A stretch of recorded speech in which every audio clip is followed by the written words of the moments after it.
$200 in materials. 4 components, none of them complicated, all of them documented in Amish farming practice for generations before anyone called it a system.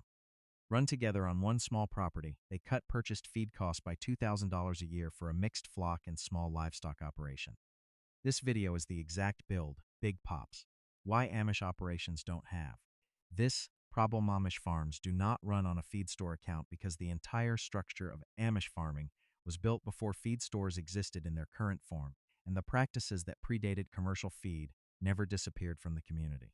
What looks like 4 separate old-fashioned practices to an outside observer: sprouting grain, raising insect protein on waste, fermenting feed, and growing a dedicated forage strip is, on a working Amish farm, one integrated system where each piece reduces the purchasing requirement for the others. No single piece eliminates the feed bill alone. Together, run continuously, they replace the majority of it. This video documents the exact $200 build that reproduces that system on a small property, scaled down to what one family with a mixed flock can run. The $2,000. Where it actually comes from here is the breakdown for a small mixed operation.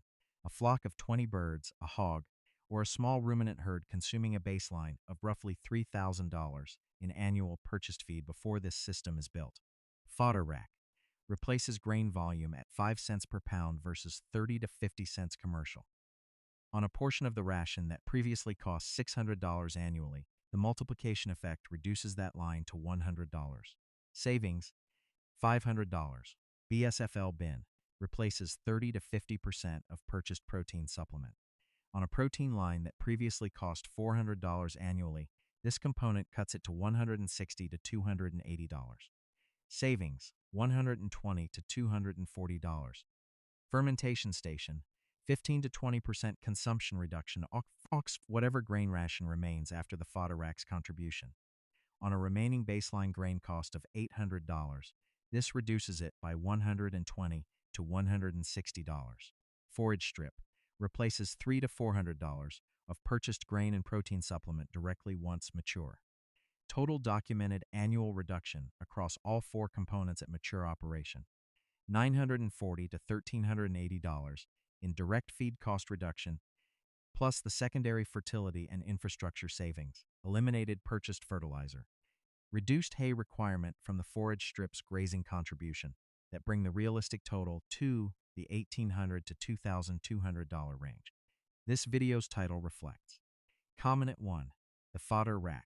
The fodder rack multiplies grain. 1 pound of whole grain barley, given water and 7 days, produces 6 pounds of sprouted fodder.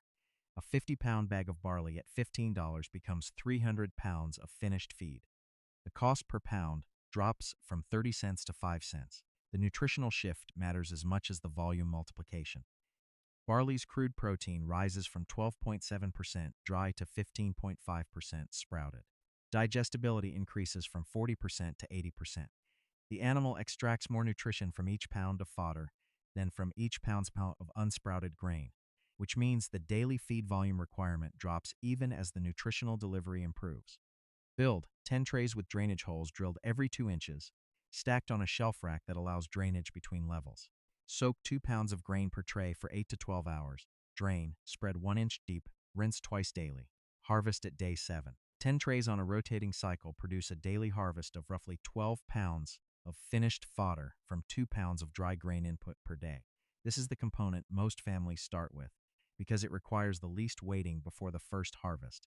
7 days from seed to finished feed, versus 4 to 6 weeks for the BSFL colony, to reach full production in a full growing season for the forage strip. Condiment 2, the BSFL bin. The BSFL bin converts kitchen waste into protein. Black soldier fly larvae run 44% crude protein, 25 to 35% fat, and contain a complete amino acid profile including methionine, the amino acid most commonly synthetically added to commercial feed because grain-based rations do not naturally provide enough of it. Build an 18-gallon bin with drainage holes drilled across the bottom, elevated on bricks over a collection tray. A 4-inch ventilation hole in the lid covered with window screen. A ramp cut at a 45-degree angle from the bin's interior wall to the exterior, positioned over the collection tray. Mature larvae crawl up and out instinctively to pupate, drop into the tray, and the flock or hogs eat them directly. No daily scooping required. Feedstock. vegetable scraps, fruit peels, coffee grounds, cooked grains, non-meat kitchen waste.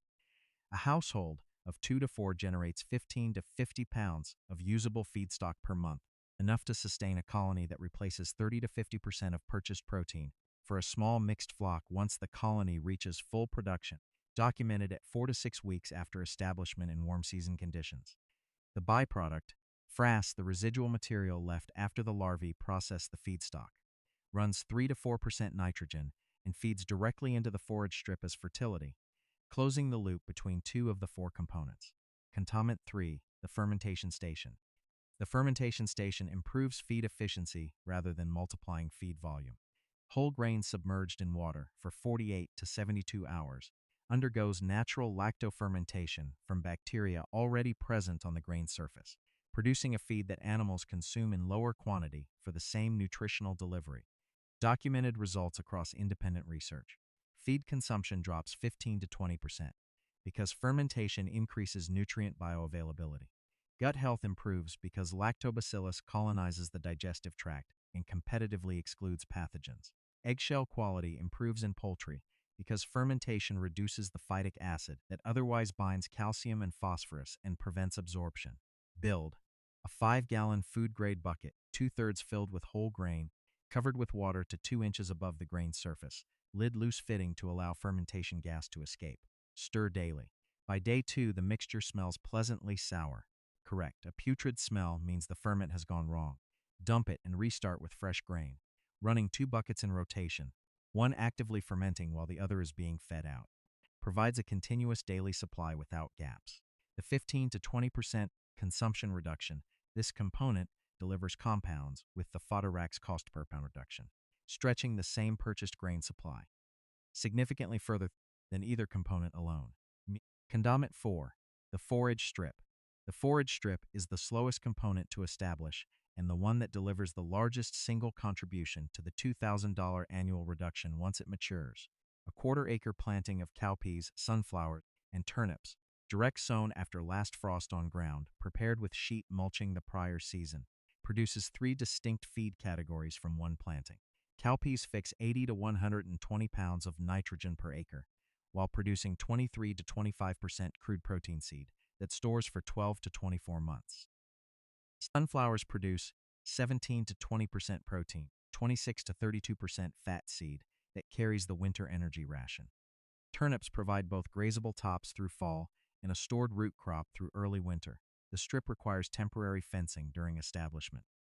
Cattle, hogs, or poultry given unrestricted access to a new planting will destroy it before it produces anything. Step-in posts and polywire, the same materials used in rotational grazing systems covered elsewhere on this channel, protect the strip through establishment and then allow controlled, rotated access once the crop matures. 1/4 acre planting, properly protected and rotated, replaces $300 to $400 of purchased grain and protein supplement annually for a small mixed species operation, the single largest contributions among the 4 components. How the 4 components comp together. No single component in this build produces the $2,000 result alone. The reduction comes from running all 4 simultaneously because each one reduces the purchasing requirement that the others are also working against, and the overlap is where the real savings appear. The BSFL frass feeds the forage strip's fertility requirement, eliminating purchased fertilizer for that planting. The forage strip's surplus grain, cowpeas, and sunflower seed beyond what's needed fresh, goes into the fermentation station instead of being purchased commercial grain, meaning the fermentation station's 15 to 20% efficiency gain applies to homegrown grain rather than store-bought. The FODDER barley input can itself be partially homegrown if a small grain planting is added to the forage strip in year 2, though this build assumes purchased barley in year 1 to keep the system achievable on the stated budget and timeline. The compounding effect means year 1 delivers a meaningful but partial reduction, primarily from the FODDER and BSFL bin, which establish fastest. Year 2, once the forage strip is fully productive and seed saving has begun, the full $2,000 figure becomes realistic as all 4 components run at mature capacity together. The $200 stat. Every component nanome 4 components. $200 total. Every item available at a hardware store, a feed co-op, or a dollar store, the FODDER $10 store dish pans with drainage holes drilled, a simple wooden shelf unit, whole grain barley. Total cost, $32. The BSFL bin, an 18-gallon plastic storage bin, drainage holes, a ventilation cutout with screen, a self-harvesting ramp cut from scrap wood or corrugated plastic, a starter culture. Total cost, $48. The fermentation station, two 5-gallon food-grade buckets with loose-fitting lids, sourced from a bakery or restaurant for free, or purchased new for $8 each. Whole grain for the first batch. Total cost, $20 including grain. The forage strip, seed for a quarter-acre planting of cowpeas, sunflowers, and turnips. The same 3-crop stack covered in earlier videos on this channel. Total cost, $30 in seed, plus $70 in temporary fencing materials to protect the strip during establishment. Total system cost, $200 exactly. Every component built or planted over a single weekend. What this took to build $200 in materials is the honest number for materials alone. It does not include labor, and this video will not pretend it does. The fodder rack took an afternoon. Drilling holes, building the shelf, starting the first soak. The BSFL bin took a similar afternoon. Drilling, cutting the ramp, setting up the collection tray. The fermentation station took an hour. The forage strip took the longest. Ground preparation from the prior season's sheet mulching, a day of planting, and ongoing fence management through establishment. Total build time across all 4 components, roughly 12 to 16 hours spread across 1 to 2 weekends, plus the forage strip's seasonal lead time. None of it required specialized skill. None of it required power tools beyond a drill. A family with no prior construction experience built this exact system from the instructions in this video in under 3 weekends. The first 90 days, what to expect week 1. Fodder rack producing first harvest by day 7. Fermentation station producing first batch by day 3. Both components are delivering measurable feed cost reduction within the first 2 weeks. Weeks 2 through 6, BSFL colony establishing. In warm season conditions, larvae become visible in the feedstock by week 4. Production ramps through week 6, reaching meaningful protein replacement by day 45 to 60. Weeks 6 through 12, forage strip germinating and establishing under fence protection. No grazing access yet.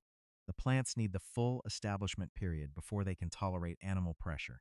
By day 90, 3 of the 4 components are contributing measurably to the feed bill.